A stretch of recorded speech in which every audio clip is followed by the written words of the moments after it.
ډیر شکر خدای را کړی ښه عالمه رهبري ده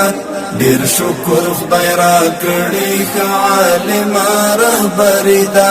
خدمنا مهربانه او خادمه رهبري ده خدمنا مهربانه او خادمه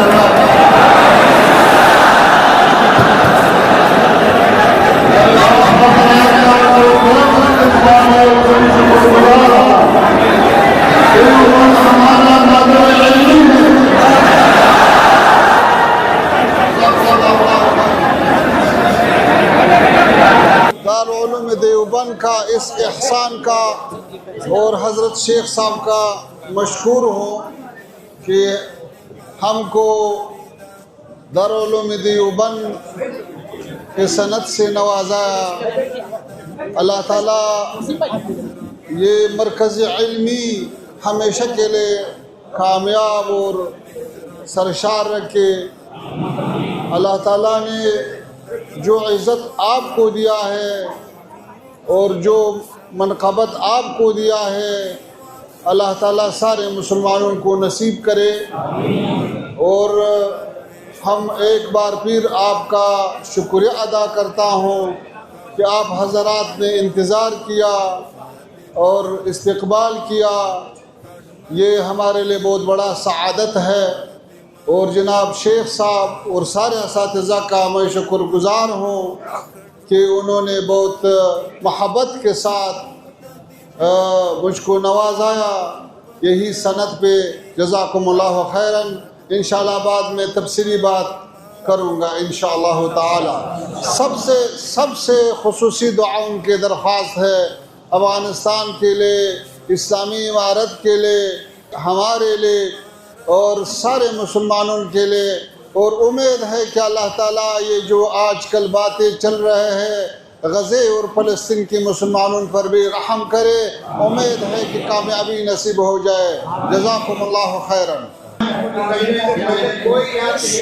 الحمدللہ رب العالمین والصلاة والسلام علی رسولہ محمد وعلی آلہ واصحابہ اجمعین اما بعد فاعوذ باللہ من الشیطان الرجیم بسم اللہ الرحمن الرحیم وتلک الایام نداولها بین الناس وقال اللہ تعالی انما یخشى اللہ من عباده العلماء صدق اللہ العلی العظیم صبت علی مصائب لو انہا صبت علی الایام سرن لیالیا دارالعلوم دیوبند کے قابل قدر اساتذہ مشائخ عظام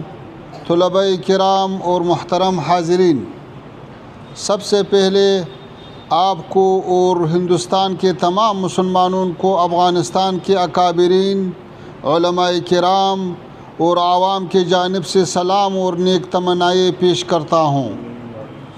آپ کی باسعادت اور خوشحال زندگی کا طلبگار ہوں دارالعلوم دیوبند کے مؤسس مولانا محمد قاسم نانتوی رحمۃ اللہ تعالی علیہ اور دیگر اکابرین رحمہ اللہ تعالی کی خدمت میں سعدی شیرازی صاحب کا 2 شعروں کا نذرانہ پیش کرتا ہوں پشت دوتائی پلک راست شد از خرمی تا چو تو فرزند زاد مادر ایام را وصف ترا گر کند ور نکند اهلی پزل حاجتی مشات نیست روی دلارام را محترم حاضرین برصغیر ہند کے مسلمانوں اور افغان عوام کے درمیان تعلقات کے تاریخ بہت پرانے ہیں جو 10 صدیوں سے بہت زیادہ عرصہ پر محیط ہے یہ صرف افغان سلاطین نہیں تھے جنہوں نے اسلام پہنچانے میں اہم کردار ادا کیا جن کے ناموں سے ہندوستان کے مسلمان واقف ہے بلکہ علمی لحاظ سے یہ تعلقات اتنے مضبوط ہے کہ ایک دوسرے سے ناقابل شکست ربط اور اتصال رکھتے ہیں اگر افغانستان کے علماء کرام مولانا عبدالحق محدث دہلوی امام ربانی شیخ احمد سرہندی حضرت شاہ ولی اللہ صاحب، مولانا امیر زاہد ہیروی صاحب، قاضی محب اللہ بہاری صاحب، مولانا خلیل احمد سہارنپوری صاحب، شیخ الہند مولانا محمود الحسن صاحب، علامہ انور شاہ کشمیری صاحب، مولانا اشرف علی تھانوی صاحب رحمہ اللہ تعالی، اور دیگر علماء کرام کے کتب اور علمی فیض سے اساتذہ استفادہ کرتے ہیں، اور ان حدیث کی روایت کے سند مولانا حسین احمد مدنی صاحب، حضرت شیخ الہند صاحب، مولانا رشید احمد گنگوہی صاحب، مولانا قاسم نانتوی صاحب، شاہ محمد اسحاق صاحب اور شاہ عبدالعزیز صاحب رحمہ اللہ تعالیٰ کے نامون سے وابستہ ہے، تو دوسری جانب ہندوستان کے اکثر علمی خانوادوں کے جڑے افغانستان تک پہنچتے ہیں۔ جس طرح کہ خواجہ معین الدین چشتی رحمہ اللہ جو ہرات کے چشت شریف سے تعلق رکھتے ہیں، نقش بندیہ سلسلے کے مرشد اعلیٰ امام ربانی شیخ احمد سرہندی جو مولانا فرخ شاہ کابلی کی اولاد سے ہے، اسی طرح مرزاہد ہیروی ہے جن کا اصلاً تعلق افغانستان کے علاقے ہرات سے ہے۔ یہ حقیقت ہمیں اس بات کی جانب متوجہ کرتے ہیں کہ افغانستان اور ہندوستان کے اسلامی سماج کے درمیان روابط صرف عقیدے، فکر اور منہج کے اعتبار سے نہیں بلکہ سیاسی، علمی اور تاریخی قابل فخر مشترکات کے اعتبار سے بہت مضبوط ہے۔ ابھی جب افغانستان میں اللہ تعالیٰ کے فضل سے اسلامی حکومت قائم، امن و امان قائم ہے، ملک کے تعمیر نو کے سلسلے میں علمی مراکز بھی اثر نو تعمیر کیے جا رہے ہیں اور حقیقی طریقے سے اقدامات کا آغاز کیا جا رہا ہے، چاہے کہ ہمارے اسلامی ملک اور دارالعلوم دیوبند سے اس طرح دیگر علمی اداروں سے جیسے بظاہر العلوم سہارنپور، ندوۃ العلماء وغیرہ کے درمیان تعلقات اور آمد و رفت بڑھ جائے تاکہ ایک دوسرے سے افادہ اور استفادہ آسان ہو سکے۔ دارالعلوم دیوبند کے کارنامے بیان کرنے لگ جائے تو شاید اس کے لیے یہ محفل کافی نہ ہو۔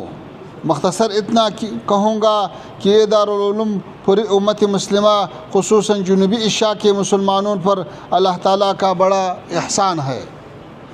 آپ جانتے ہیں کہ گزشتہ 2 صدیوں میں ہندوستان سمیت اسلامی دنیا کے اکثر ممالک مغربی استعمار کے زیر تسلط رہے۔ اس آزمائشی مرحلے پر مختلف قسم کے فتنے اٹھے، مگر سب سے خطرناک فتنہ مسلمانوں کے عقیدے، اخلاق اور ثقافت کے تحریف اور اس کے خاتمے کی صورت میں درپیش تھے۔ اس تاریکی میں دارالعلوم دیوبند نور اور ہدایت کا اوج سر چشمہ تھا جس نے مسلمانوں کے عقیدے، فتوا، فکر و ادب، دینی علوم، تصوف و عرفان، اخلاقی تربیت اور زندگی کے تمام شعبوں میں صحیح منہج متعین کر کے دیا اور اقوام کو گمراہی سے بچایا۔ دارالعلوم دیوبند کے مشائخ کرام کا بڑا کارنامہ یہ تھا کہ ہر طرح کے تنگ دستی، غربت اور مشکلات برداشت کیے، مگر علم، فتوا اور دعوت اسلام کے حریت اور خود مختاری کا تحفظ کیا۔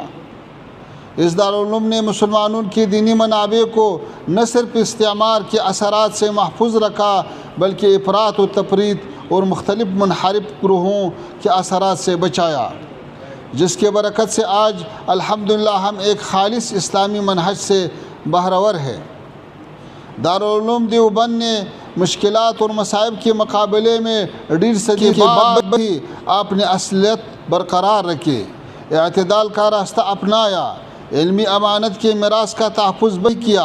اور اپنے اصولوں پر مضبوطی سے قائم رہے۔ تفسیر، حدیث، فقہ، اصول فقہ اور دیگر اسلامی علوم کے متعلق بے شمار کتابیں اور شروحات لکھ کر شائع کر دی ہے۔ دیوبند کی علمی روشنی صرف ہندوستان تک محدود نہیں بلکہ اس نے پورے اسلامی دنیا کو منور کر دیا ہے۔ افریقہ، یورپ اور امریکہ تک بھی اس کے خدمات کا سلسلہ پھیلایا ہے۔ ان سعادت بزور بازو نیست تا نبخشد خدائی بخشندہ۔ محترم مشائخ کرام، یہی علماء ہے جو امت کو بیداری اور عمل کے احیاء کا راستہ دکھا سکتے ہیں اور اسی کامیابی کے افق تک پہنچا سکتے ہیں۔ امت مسلمہ کو تفریقہ کے بجائے اتحاد اور علمی بصیرت کی ضرورت ہے اور دیوبند کا یہ بڑا مرجع اس حوالے سے کردار ادا کر سکتا ہے۔ والسلام علیکم ورحمۃ اللہ وبرکاتہ. جزاکم اللہ.